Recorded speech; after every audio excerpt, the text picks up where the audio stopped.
Hi everyone, welcome back. It's Sunday the 26th of August. I've had a month away from the plot. It's nice to get away, but you know when you come back that you're going to have your hands full because there's lots to do. My cousin's been looking after things while I've been away, and he's done a grand job on all the flowers, and he's done quite a bit of weeding as well. At the start of this week, the potato bed on the third plot was still nice and luscious and green. Some of the main crop potatoes at the back were starting to die back, but it was just natural dieback.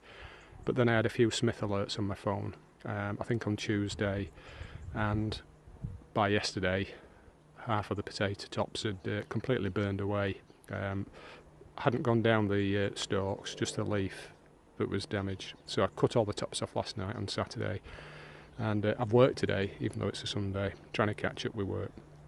But I've decided to start lifting some of the potatoes, and the ones at the bottom here, they're international kidney, so they're in early, and I don't think they went in until about the middle of June, so they've only had maybe 9 weeks, 10 weeks, but they've not done too bad. I've got about £10 I would say off the first row, and there were about 7 tubers in there, so just over £1 per tuber, £1.50 maybe. I'll show you the potatoes in the pot now. And there they are, the international kidney. They're all really nice and clean, quite a white potato, and are varying sizes as well. There are some big ones, and it's amazing in the middle of the summer just how quickly the potatoes grow in 9 weeks or so, so that's not bad. But there are a lot of nice size ones as well. No slug damage either. They've all done really well, so they'll be enjoyed.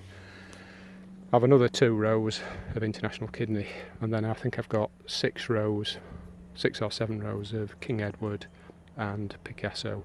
The soil in this bed is not as good as it was in last year's, so I'm not expecting the yield to be as good, but we'll see. We'll review the yield later on. Catch you later. Well, it's getting late, the birds are whistling, which means it's time to head off home again.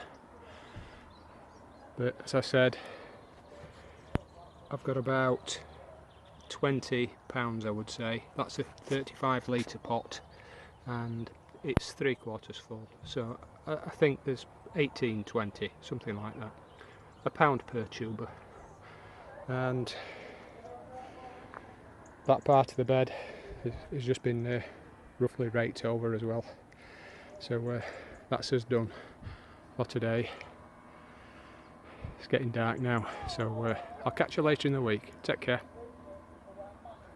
Hi everyone, it's Tuesday the 29th of August, and I've just taken up the banana shallots. I've got a half day today, so I popped down to do some harvesting, and they've done really well. Dan from Dan's Allotment Diary wasn't wrong, was he? Because the beauties, they really are. They're massive. I think that's possibly one of the biggest ones, but they're all large. There are a couple of tiny ones like that, but I think I might have had about, just looking, I can't remember exactly, but I might have had about 70 or 80 onions, and every one has grown to maturity. I've been away for 4 weeks, as I mentioned earlier, and they've probably stayed in the ground a little bit longer than they should have done. It looks like this one, I don't know, might have started to grow again, but I think they're going to do really nicely. They'll keep really well. They're rock hard.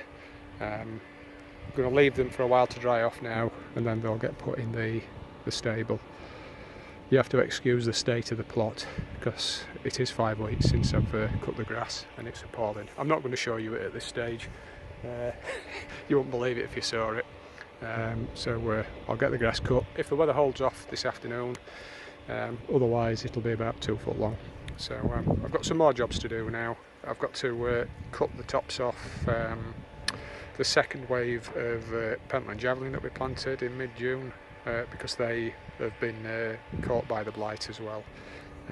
So I'll get on with that, and then I'll be possibly harvesting some more potatoes. But they're the banana zebra shallots, and that one even looks like a normal onion. But yeah, they look stunning. I'm really pleased with them. Catch you later. And this is the second lot of Pentland Javelin. I think we've got 6 rows, 5 or 6 rows, 1, 2, 3, 4, 5 actually, that went in mid-June. And as you can see, the tops have been hit by blight. I've not seen any blotches on the stems, but the tops need to come off.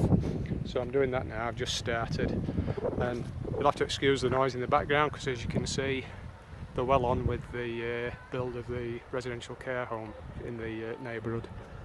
So they'll be banging and clattering for the rest of this update, I think, and for a few more to come. So as you can see, everything's growing nicely in here. Cabbages are doing well, we've had loads. Brussels sprouts as well. Parsnips at the bottom. We've got 3 broad drills of dwarf beans. The middle drill is just about finished now, but the other 2 are coming into flower, as are the climbing beans as well, the Blau Hill that you can see from the purple flower there. I'll show you the no-dig plot from a distance. You can see the grass is really long. The grass is nearly as high as the content of the beds, so that's got to be seen too. Sweetcorn up at the top there. We've already had about 20 cobs off the ambrosia, and that's really nice. It's a bi-coloured sweetcorn. You can just see it up there, and even the smaller side cobs that you get have been alright. There's been enough sweet corn on them to enjoy them. They've been really sweet as well. So and there are the broom shallots drying on the table. So I'm going to get these tops off quite near to the surface, some of the potatoes. The weather's changing again. The wind's picking up, so I may not get a chance to lift these today, but I'm going to get the tops off anyway, so I'll get on with that. Catch you later.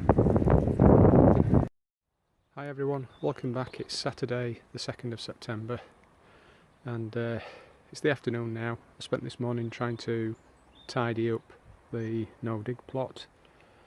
I managed to get down and cut the grass during the week. In the evenings after work, I had to cut it twice. It was about 1 foot long, and it's looking a little bit anemic and a little bit sorry for itself, but at least it's starting to look a little bit tidier again. You can see it was really lush and green before I went away, but if you take a month off, it's a long time. And you can see the squash have gone absolutely berserk on the no-dig bed around the side of the plot. I've managed to tidy up well, all of the beds in fact. I've weeded them, taken the cloche off the beans in front of me, taken all the weeds and thistles and nettles out of the carrots, and took a bag of carrots at the same time because the soil's quite crumbly and it disturbed the carrots, so they came up as well.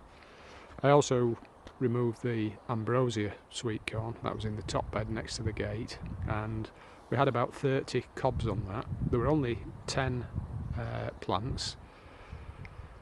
We had, I would say, probably about 15 large cobs, and probably the same again in terms of secondary smaller cobs, but they were all full of sweetcorn, and I've just taken about 15 up home before lunch, and we'll eat those. We might have to sort of eat 2 a piece, if you know what I mean, because they're only like half size, but as I say, it's a bi-coloured, and there were enough corn on there to make it worthwhile. So that's a really good sweet corn variety to try if you want to. Ambrosia. Cleared the spring onions out of the next bed as well, and the remnants of the shallots, the broom shallots, and all the weeds that had grown in between them. So all the beds are tidy. Still got some swede, some old beans that are just being kept for the seed. That's a dwarf blue French bean. But as I say, it's starting to look a little bit tidier now. Still got to go around and edge it, but that's it for today. I have to get these potatoes up now because I took the tops off in the week. Quite a few potatoes are are showing on the top. They need to come up really, because I took a couple of rows of potatoes on the other plot up, and there were quite a bit of worm damage on the potatoes, so you know, they can stay in the ground a little bit longer, but the longer they're in there, the more prone they are to being attacked by slugs and worms. So that's my job for this afternoon. I've got potatoes on this plot and on the next plot as well, so I'll get on with that now. Hi again, still Saturday. We're back on the third plot now, and I'm just about to go into the greenhouse and take some of the beefsteak tomatoes off. But I just thought I'd pan around and let you look at the plot. Still some rhubarb to take off. We've taken barrel loads off and it just keeps coming back, but I think this next cut will be the last one, and I'll leave enough foliage on for the goodness to go back into the crowns. Some of the flowers now are starting to go over. The bluey purple ones there, the asters, they're just about going over now. The gladioli as well. The sunflowers are still doing well. We've been leaving the heads on for the birds, for the seed, and lots of dahlias. I need to cut some this afternoon and take some off. But they're looking really nice. Just look back the other way.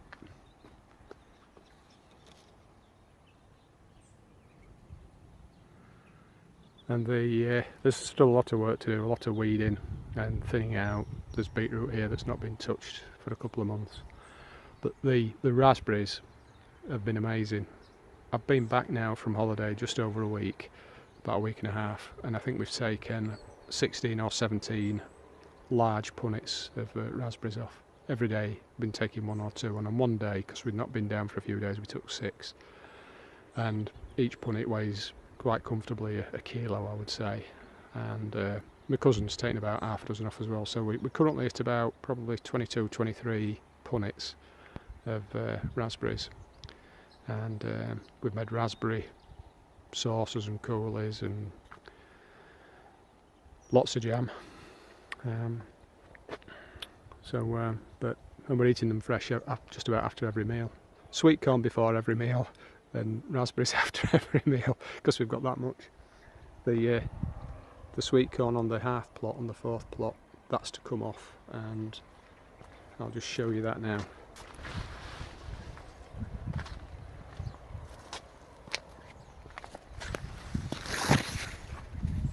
We've already had, I think my wife and I have had about 8 off, and my cousin's taken about 15 to freeze them, and we've just took delivery of an additional freezer at home in the utility room, so we've got room now to freeze some of this sweetcorn. It's all ready, so I'm going to take about 15 or 20 off. I think there were about 64 plants, but it's done really, really well. It's been the best year for sweetcorn this year. I don't know how many we've eaten. We must have eaten about 30 or 40 cobs so far, and there's as many again still to go. So we'll be in sweetcorn for a few weeks, and then we'll have enough preserved to keep us well into the autumn. First lot of beans are finished now, as you can see, and the beans that are left on there are being left for seed, so it's the same old routine. Don't pick them all, just leave enough to generate seed for next year. And you can see there's quite a lot on there. Generally keep for about 3 years of seed, and we do have some left from last year, but always take it just in case there's a problem with fungus on your beans as you store them. I've got to cut back the plum trees and look at the state of the strawberry bed. It's full of weeds, full of runners. That's going to be a day's job, I think, probably for 2 people. So not today, thankfully. Apples are doing okay, but they're still very young trees, and this is really only the first year of fruiting. And you can see I've put some supporting canes in. It's a bit haphazard. Woody on Woody's allotment. He's really good with his trees, but he might frown when he sees these if he watches this update. Because I put the canes in, I couldn't get hold of the stakes. I couldn't get hold of stakes big enough, so I've had to fasten extending pieces of wood on top. And I cut them back, I pruned them back a little bit too early, the apple trees. I did it just before I went away, and I probably should have left it because we've got quite a few water shoots coming up. I think the idea is you're supposed to leave them until the vegetative growth's pretty much slowed down to a stop, and then you can cut them back and then cut again in winter if you wish to shape your trees. But you live and you learn. Carrot beds still doing well. We've got more carrots than we know what to do with. But we're going to the greenhouse now, and we'll just take a look in here. And as you can see, there are quite a few tomatoes on, but we're halfway up the plants now. All of the bottom trusses were taken off pretty much during my absence when we went away. We did have some, but my cousin took most of the others. But there are quite a few to be taken off, and I'm hoping that I'll have a few ripening over the course of this coming week, because there's the West Yorkshire Organic Growers Show up in Saltaire again next weekend, and I'm hoping to take some tomatoes to exhibit there. But the tomatoes have been early this year, like a lot of things, and we'll see. I may not have enough tomatoes that are ripe, to be honest. But yeah, they're pretty much half done for the tomatoes, I would say. But there are some beauties. I've taken the 2-pounder off already, and that's probably £1.5 pounds. And then there are lots of pound ones. These are all pound ones, I guess. I think that's a Brandy Boy, that one. Yeah, that's a nice tomato. The grapes, well, they're doing really well. This is the first year that they fruited, and I thought I'd got a red flame. It seems I've got a different variety, but it is a sweet, seedless variety. The grapes near the top of the greenhouse are a little bit sweeter, so they've been getting more sun. But another week or so, and then they'll be coming off. I will start to take them off and eat them. So that's the large greenhouse. I'll take the tomatoes off that I'm taking off today, and I've got a tray to put them in, and then I'll show you them, and that'll probably be it for this update because it's getting a little bit long-winded. Catch you later. That's the beefsteak tomatoes picked for today, and there's probably about 5 or 6 pound in weight there. Put my hand there so you can see how big they are. A couple of smaller ones as well, but this one here, that's a nice one. That's an ananas noir, a black pineapple. That's got to be £1 pound. And then we've got some Caspian pinks. These are nice. They have this characteristic golden shoulder. On this one it's yellow, but in previous seasons it's been truly has been gold. And then we've got a pink Berkeley tie-dye. I've had some big ones off, but I left several stems on that plant, and a few small ones have grown as well. We've got Cherokee purple, hillbilly tomato, that's that one there, and you can see that's weeping at the bottom because it's got a bit of blossom end rot, but I've taken it anyway. We'll get that used tonight. We'll just take the top half off. Paul Robeson. So we've got quite a good mixture, I would say, and there's enough there to keep us going in sandwiches, and we've been making quite a lot of ratatouilles as well with courgettes and onions and whatnot. So that's it for this update. Thank you very much for watching, and I hope to see you again soon. Take care.